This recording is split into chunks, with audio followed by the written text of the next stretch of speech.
Okay. For this talk, I will go to 5 parts. So first, I will give a brief background about smallholder farmers in China, and then I will introduce some diverse intercropping systems practiced by smallholder farmers in one case study, and also why the farmers use or not use the intercropping system, and also some newly developed intercropping systems now in China. In the end, I will give some perspectives and challenges. I think most of you already know. So we say smallholder farmers in a big country. Yeah, from the third agricultural census data in 2016, the smallholder farmers accounted for about 90% of the agricultural workers. This census is done every 10 years. So in the future, near future, there will be a new data. And the smallholder farmers also operate 70% of the total cultivated land. So there are 230 million rural households around China, and with an average of the land about 7.88 mu per hectare. No, per household. Yeah. Here I want to say that one the unit of mu. Shall I write it down or yeah? Not so complicated. Okay. 1 hectare is 15. Okay, so less than 1 hectare. Most of them, one household with the arable land below 10 mu, so less than 1 hectare. And especially in the mountainous areas, such as the southwest of China, so their farmland are very scattered, like this in this photo. So maybe one household have several plots. For example, in Sichuan, one household has more than 10 plots, and the average plot is only 0.4 or 0.5 mu. So this kind of small size of land needs high labor intensity, and this high labor intensity allows intercropping by the smallholder farmers.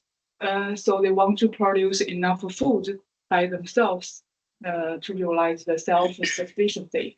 Here is one example in Gansu province in 1990s. Yesterday, Professor Li Long also mentioned this province. So this province is allocated in the northwest of China. Where is Beijing? Beijing is here, about here. I know where Gansu is, but a lot of people here will have no clue. Yeah, and here is one we say is the Hexi corridor, because in this place it's very narrow. So the narrowest distance is about 280 kilometers. So it's very narrow. So you see here, and so the ecological condition and the climate condition is very special in this area. So we say it's a narrow corridor, Hexi corridor. So in this corridor, the heat resource is not enough for double cropping. More than for double cropping is not enough, but it's redundant for only one season, for one crop. So that's why they use the relay cropping, so they can fully use the heat resources. So in 1990s, in one county, Linzhe County, so 90% of the land in this area was wheat maize intercropping. And people say that is witness strip relay intercropping. And the yield is very high. 1 hectare can produce total 15 tons. At that time, this yield is very high. But with the urbanization, we all know that. So that decreases the rural population. So from one study, we can see that from 2000 until 2015, the rural population decreased a lot. In this situation, the opportunity cost of agricultural labor increased. Due to people will go to the city to work, and the use of intercropping is reduced. So how about the status of intercropping in China? This is one study done by one former PhD student of WOCA. He did a survey across 6 provinces, and they found that it says the state of the intercropping range from 18% to around 33% of the arable land. They found that the intercropping and the agroforestry area currently accounts a small portion of the arable land in the surveyed 6 provinces in China. While these systems are currently used only on a small portion of land, this survey data shows that the intercropping use has not declined in recent years, because this figure shows that so this is the intercropping area practiced in 2009. So we can see after 5 years, there's no decrease. So there is still practiced intercropping by the smallholder farmers. Then I want to show what are the intercropping systems by the smallholders applied currently in China. I will give a case study. This case study is done in the Mongolia here in one county. Why we did this work in this place? Because I have a master student who is working in the science technology backyard, actually in this place. So he took 2 years living in this countryside, in this farmer's. Actually, this is the farmer's house. So they rented this house and they lived there for about 2 years. That's farmer. Huh? That's a farmer. Big guy.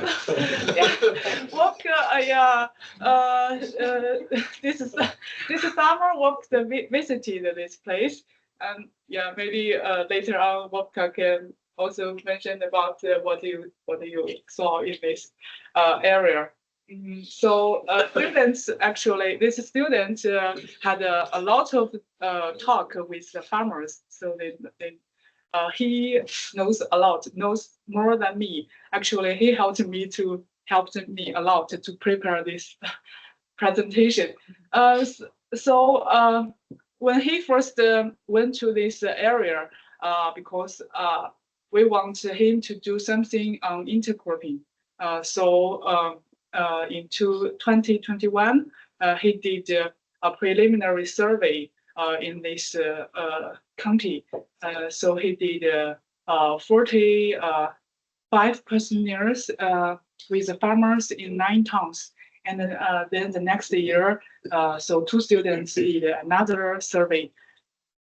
Let's see what he found. So in the preliminary survey, he only found the intercropping in 1 of the 2 towns. Based on the 45 questionnaires, only about 1/3 of the farmers used the intercropping. Actually, this data, yes. Is that 1/3 in the counties or regions that did the intercropping, of one of the whole region? Not the whole region. Actually, he did 8 towns across this area, and this 1/3 is based on the 45 prisoners. So not across. Actually, only these 2 towns. I think the 1/3 of the prisoners on intercropping, they found intercropping are from these 2 towns. Yeah, not all based all. And then this is the data of the second year's survey, and he found that the small size plot, there are many small size plots. This figure shows that. So this is the area of each intercropping plot, and in his survey per household, and we can see that the farmers use intercropping less than 10 mu, at most 10 to 30 mu, so it's not allowed per household, because the plots are dispersed, and the farmers choose to use intercropping in the small land. Here is the total area of the intercropping practiced by one household. So the total area is also around 10 to 30, 10 to 30 mu, not a lot. The good news is that there are different kinds of intercropping systems applied by the local farmers. Here are 4 main intercropping systems. This photo shows the wheat sunflower intercropping, and the wheat is already harvested in August. What happened to the flowers? That's normal? They hang like that? I think it's maybe after the irrigation or. Yeah, I hear that the sunflowers, if they get too much nitrogen, that they hang down a lot because the head gets too heavy. Yes, yeah. Yeah, you can see that they often bend over, but I've never seen it bending over so badly. So we need a farmer to tell us whether this is a good thing or a bad thing. And also wheat maize intercropping. So this is maize, and the wheat is already also harvested in August. And watermelon, sunflower. So in between is watermelon, but also harvest. Yeah. There's all relay. There's all the relay system, right? Yeah, relay. Yeah. And the maize. No photo for maize soybean. Okay, no problem. I will show later. It's the effect of herbicide in soybean intercropping. And there are also other intercropping systems that is only practiced by few farmers, like the maize, watermelon, and the watermelon already harvested, and the tomato and the sunflower. So tomato is here. I can also still see the fruits. And pepper, sunflower. So in between the row space of sunflower, farmers sow peppers. And the pepper, watermelon. This is pepper, and the watermelon is harvested. Yes. So we can see there are diverse intercropping systems practiced by the local farmers. And we can classify this intercropping system into 2 types. One is the traditional intercropping system. Actually, these are explored by the farmers themselves, like the wheat sunflower, wheat maize, watermelon, sunflower. And when the student talked with the farmers, when they started doing this intercropping system, they said it's around 1963, and at that time the researchers, the scientists went to this place to do experiments, and we know that they do blocks, and they have a very wide separation between each plots, and farmers are very appreciate their land. They want to sow everything in each piece of land, in each space. So they like this. I want to show this photo. So the farmers. It looks like more like my simulation. Yeah. So once there is a space, land space, they sow something else. For example, this is the land area of their maize, so they sow soybean in the border. And they here is I saw in Gansu province, so they sow maize and soybean, yeah, around the trees. Because they need to water the tree anyhow, so then. Yeah. So this returned to I mentioned above. So the researchers spare a lot of bare land around their plots. So farmers want to sow them with their crops. Yes. Then after that, they found out the crops grow better than monoculture. So so they use this way to do intercropping. Yeah. So this intercropping was these two intercropping systems are explored by the farmers. Another type is the introduced intercropping system that was recommended by the government or the scientists, like the wheat soybean intercropping.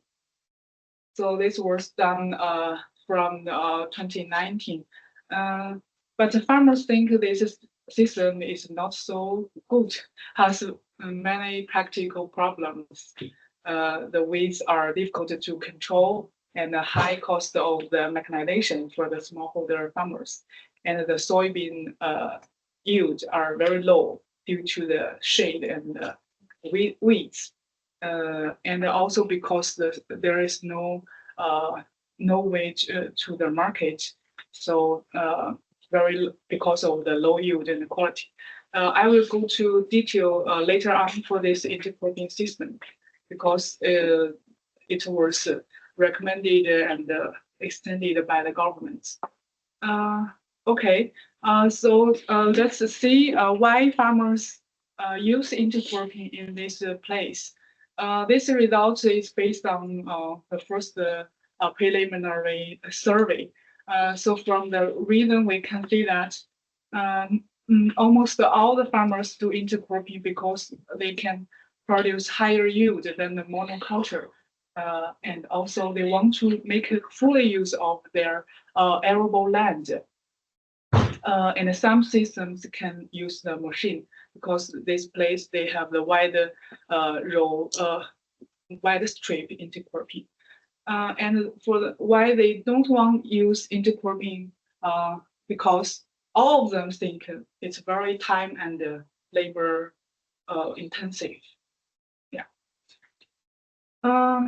And then in the second survey, because the students, when they ask the farmers why they do intercropping, actually initially students give there some options to select, but the farmers have their own reason.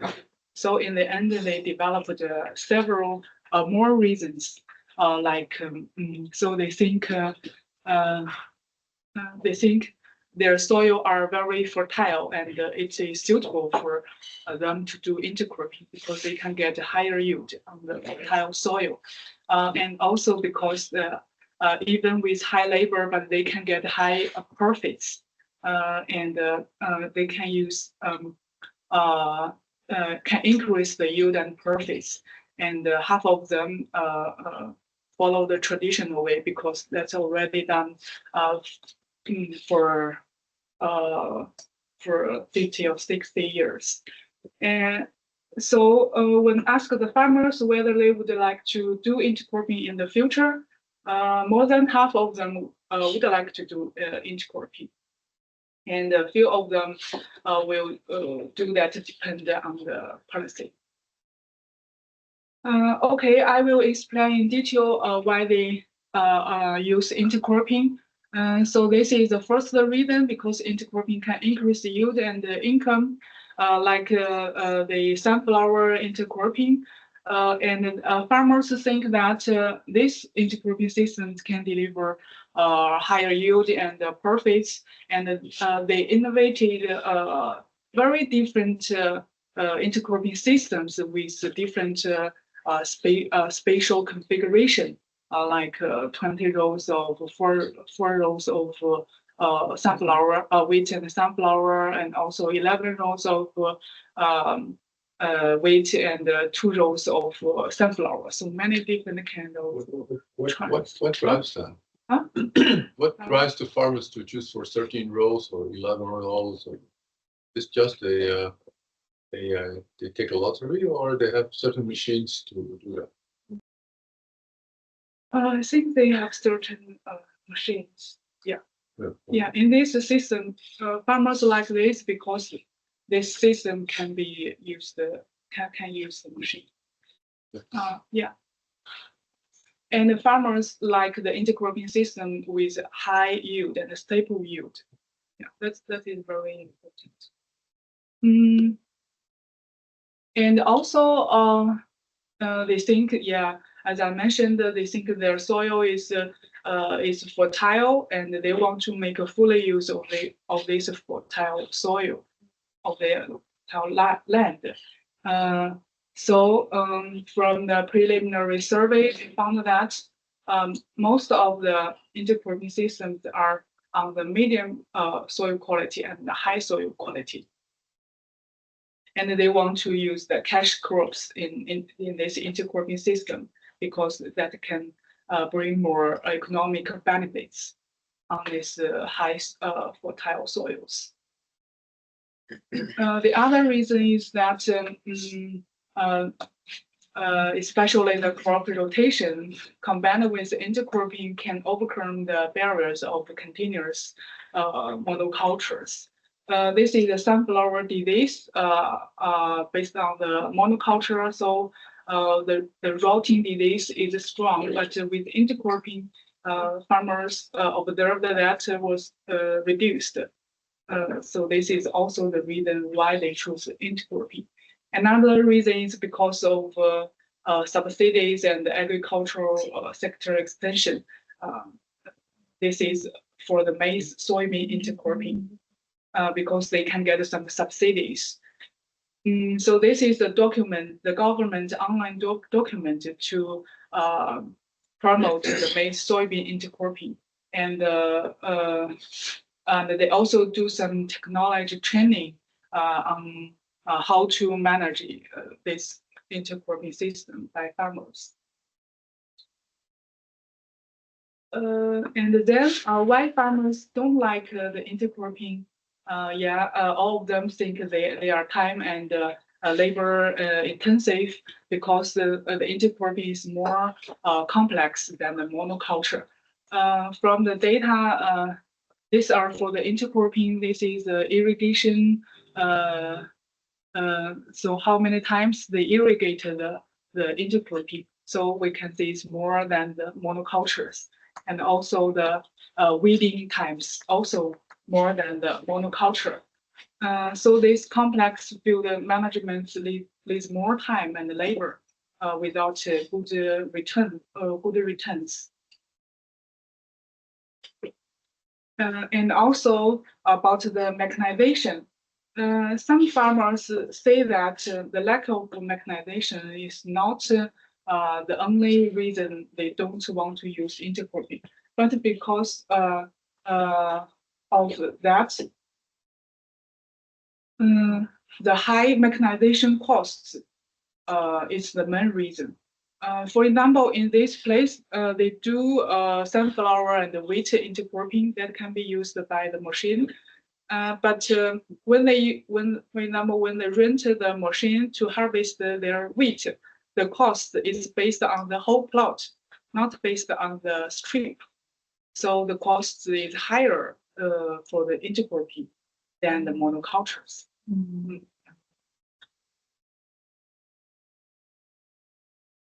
And the other reason is about their subjective factor by the farmers. Yeah, the local smallholder farmers don't want to accept the new technology, and also because the age factors. Actually, the old people like do intercropping, but there is no enough strings, you know that. But for the younger farmers, they have plenty of labor, but they don't want to do intercropping. That is the reason. And another thing is that farmers, they want to get profits in short time, not in the long run. Because the intercropping, a lot of studies have shown intercropping can increase their soil fertility, but that needs a long time. Also, they focus on the short-term investments.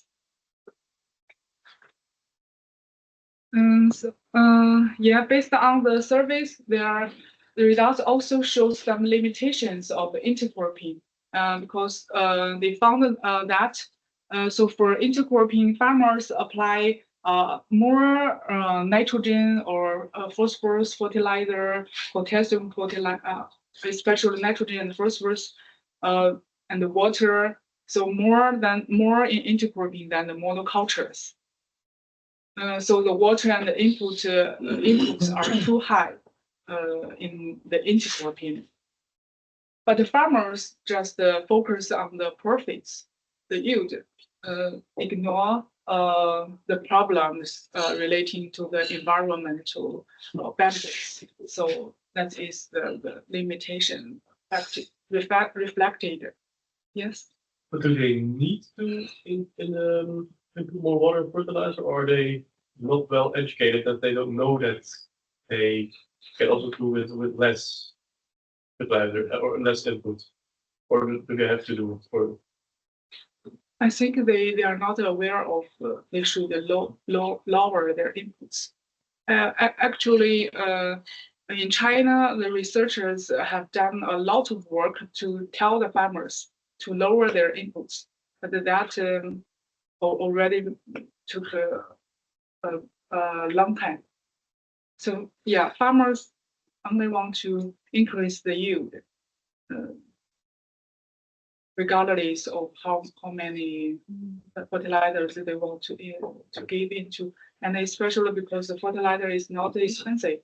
I think that's the key issue. The fertilizer is subsidized. So the cost of fertilizer is not stopping farmers from putting more fertilizer. And farmers are also aware that the intercrop maybe gives you 70% of one sow crop yield and 70% of another sow crop yield.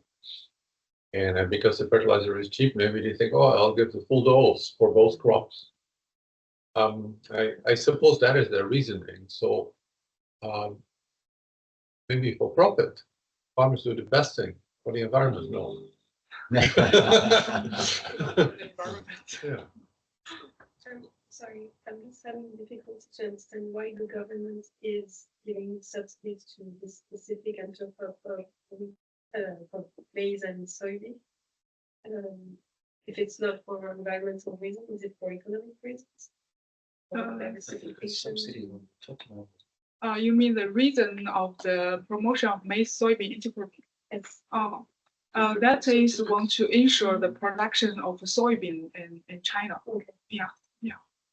I will go to detail later on for this. Okay. So this is what farmers thinking.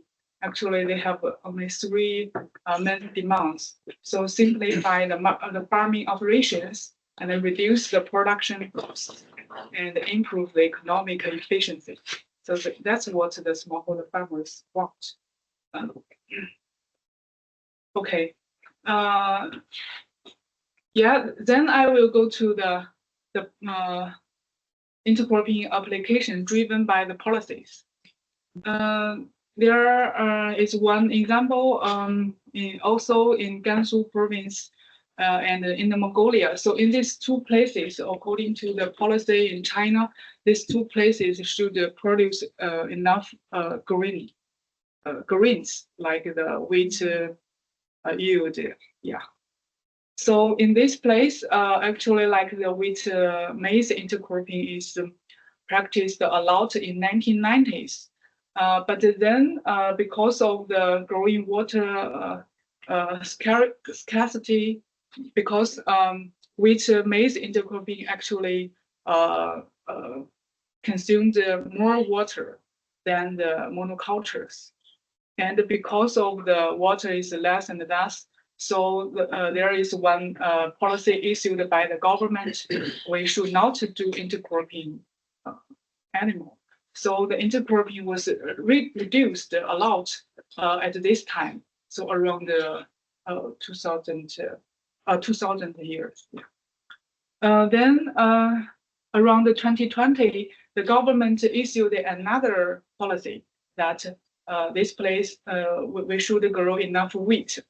But we know that wheat profits are very low.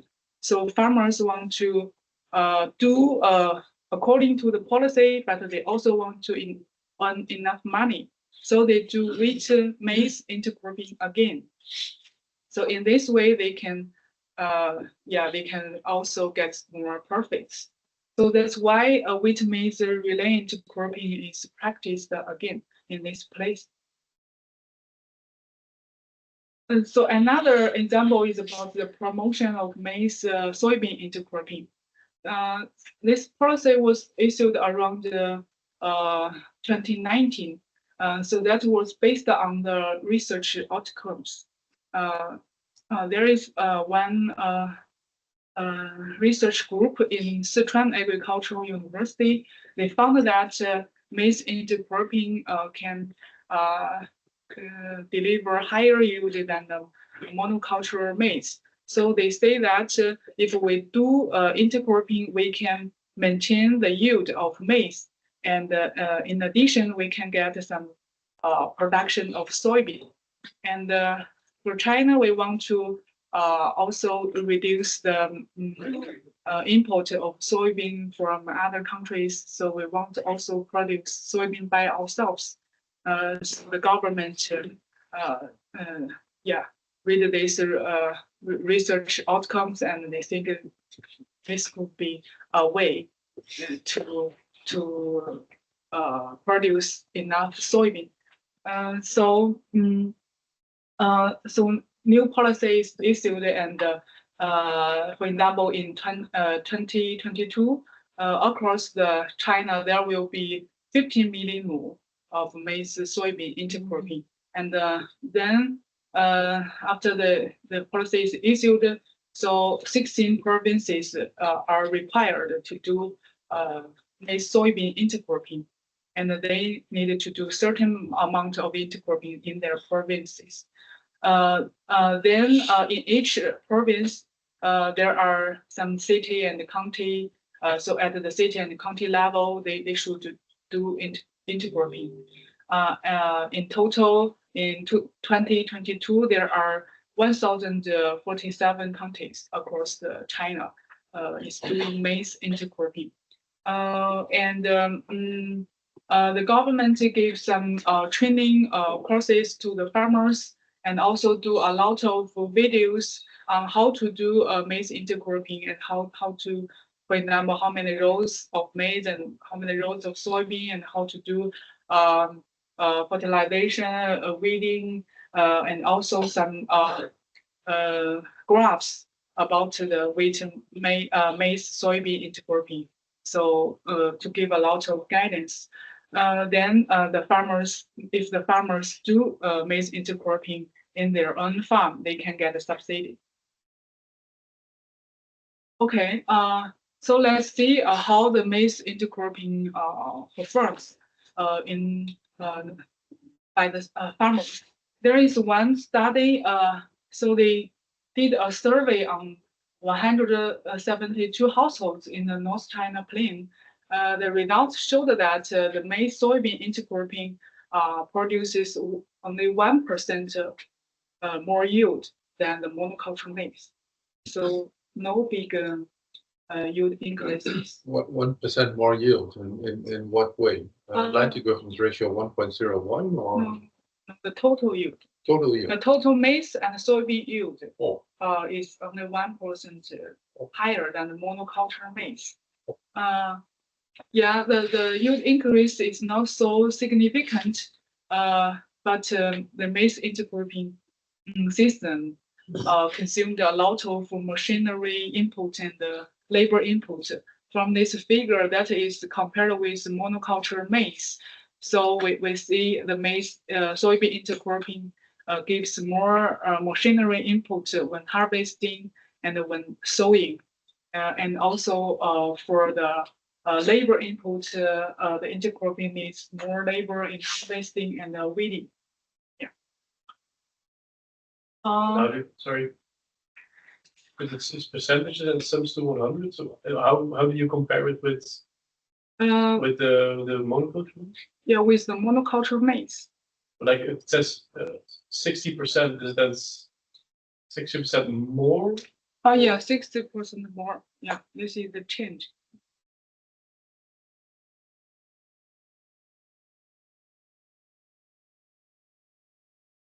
But then if it comes to 100, that doesn't make sense. Then, right? no, that doesn't make sense. No.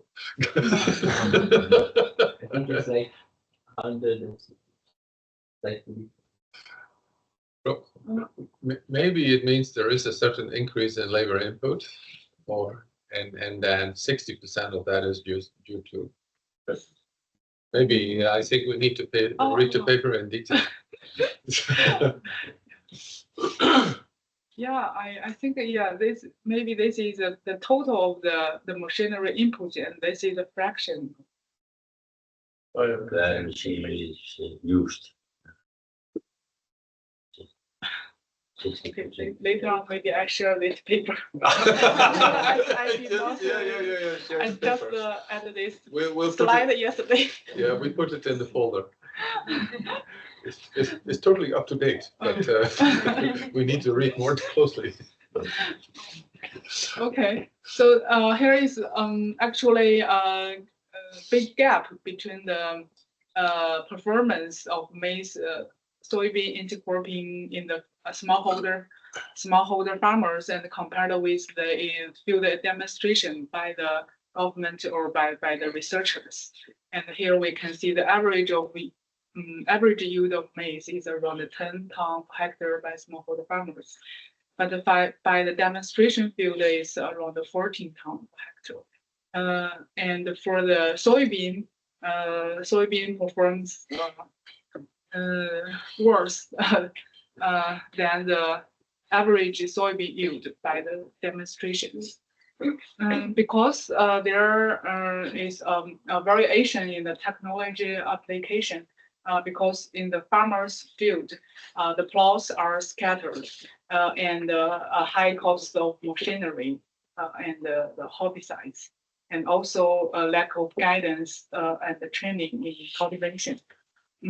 For the demonstration, they have full technical guidance from the experts and the high level of mechanization. So this is farmers' opinion on this intercropping system. They think there are some problems on the design, and they think the design can be updated.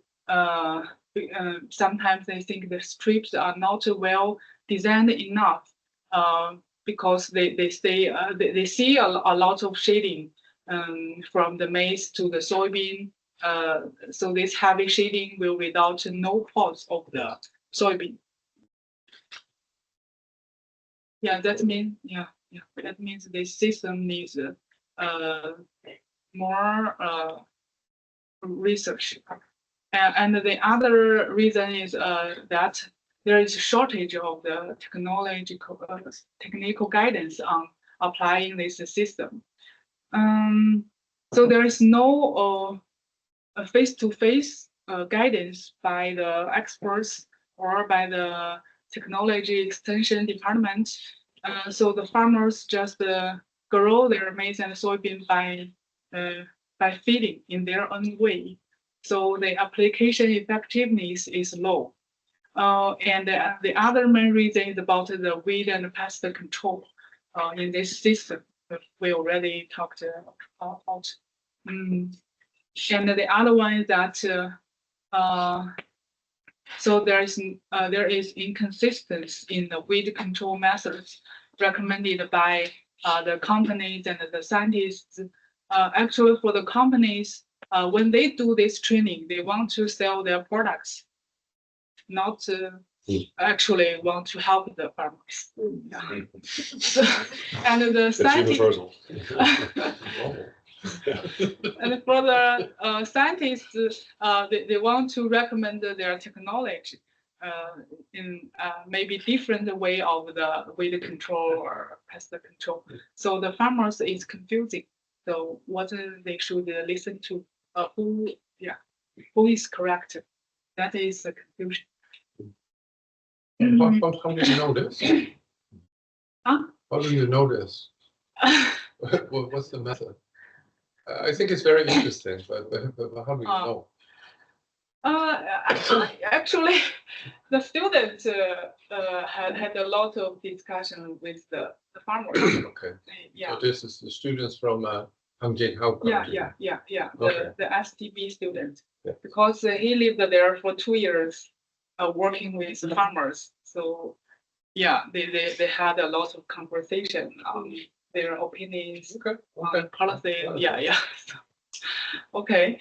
Then I want to show some newly developed intercropping systems now in China. With the urbanization, so we see there is a big transform of the field size.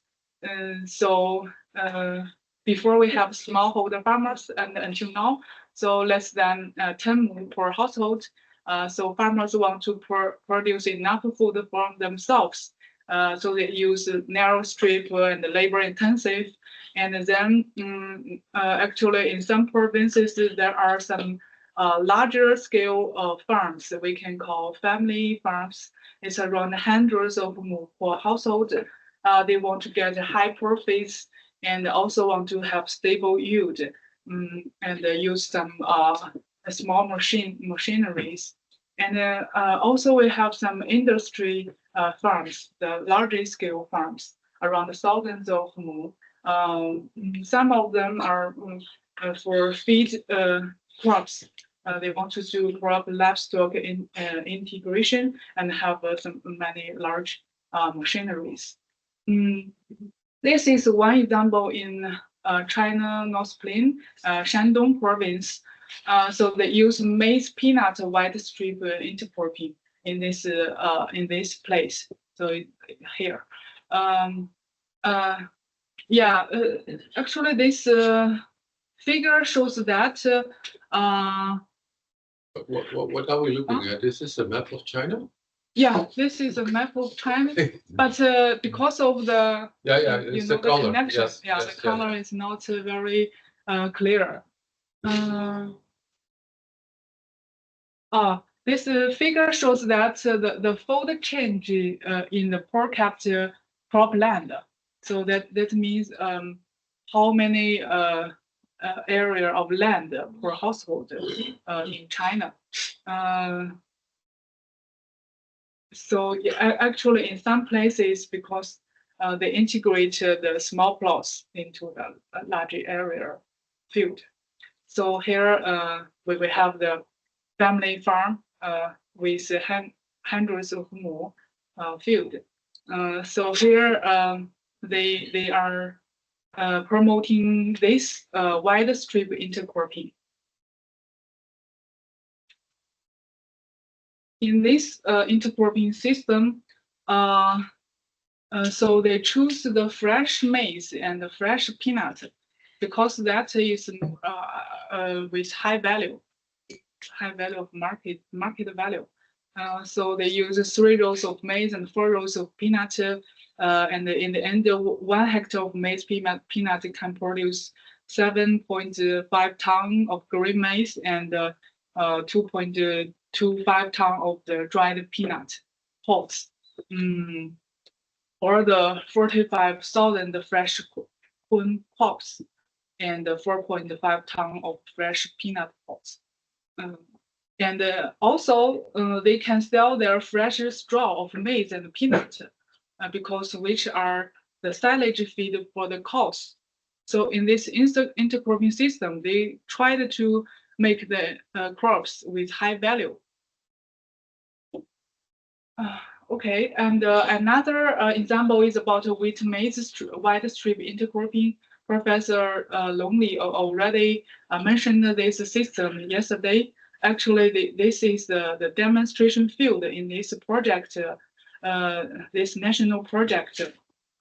So they do a demonstration in Gansu province in one company, planting company. So they have about 1,000 mu of field to do this wheat maize intercropping, because which can be mechanized in the whole growing stage. And then with the larger scale farms, now we develop some silage maize soybean intercropping. For example, in Gansu province, also mentioned by Professor Li Long, so a livestock industry, they are now using this intercropping system to produce the silage. And they found that the intercropping silage has better quality than the monoculture maize. So this is the example. So they sow by machine and harvest also by machine, and also control the weed by the black plastic film. Okay, there are some reflections and perspectives. So we think we need to establish some effective long-term incentives for intercropping. Because now the incentives seem to be more friendly to the large scale farmers, but not for the smallholder farmers. Actually, when the governments do the demonstration, the large scale farmers, they would like to do intercropping because they have a large area of land. They can get a lot of subsidies, and they have the ability to use the larger machine. So that is good for the large scale farmers, but not for small farmers. And also we need to reduce the fertilizer and water input to intercropping by the farmers. And also for the newly introduced intercropping system, that needs the co-design with farmers, not only proposed by the researchers. And also the low costs are very important. We need to lower the labor costs, herbicide costs, and the machinery cost. Yeah, and also some training, how to effectively train the farmers. In the end, there are some future challenges. For example, how to design intercropping with multiple objectives. For example, with how to use intercropping to realize having diverse food, high quality feed, and high profits with economic crops. And also, intercropping should be resistant to the extreme weather. Then we need decision-making tools. Yeah, how to design effective intercropping systems based on ecological theories, or also with modeling. That's, I think, also important. And then we need to think, apply the new technologies such as AI or robots in intercropping to make it more with lower labor costs. Okay, that's all for my talk. Thank you. Yeah, that's it.